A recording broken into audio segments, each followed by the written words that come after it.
কাজ করার পরও বসের মুখ কালা থাকে। আসসালামু আলাইকুম, আশা করি সবাই ভালো আছেন। আর দোকানে চলে গেলাম, আজকে এই গাড়িটা রং করতে হবে মাইবি।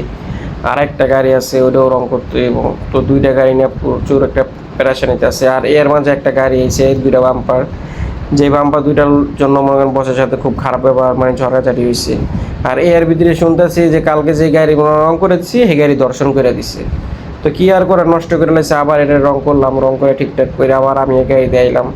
কারণ এই গাড়িটা আবার বসে হান্তা করবো, আয়া দেখলে আবার আর চিল্লা লাগাই দিব। তো ওর ওটা সিয়াপ করে দিয়ে আমি ওটা সিয়াপ করে বাসায় এসে বললাম খাওয়া দাওয়া করতে। আর এই যে কলা নিয়ে আসলাম, কারণ খুবই ভিতরে লাইকা যেতে যেতে খুবই খারাপ অবস্থা। আর এই দুইটা বাম্পার ভাই 4টা ঘন্টা লাগছে, তাও ঠিকঠাক হয় না। আর ওরে নিয়ে আইছি যে তুইও দেখ গাড়িতে কী মাসালা। তো দুইটা মানুষ পাগল হয়ে গেছে এই দুইটা বাম্পার নিয়ে, ভাই জানেন না। তো এটা শেষ করে আবার এই গাড়ি ঢুকে এলাম, এই গাড়ি ঢুকে 7টা বেজে গেছে। তো এই গাড়িটা রং করতে মনই চাইতেছিল না, তো কি আর করার, রং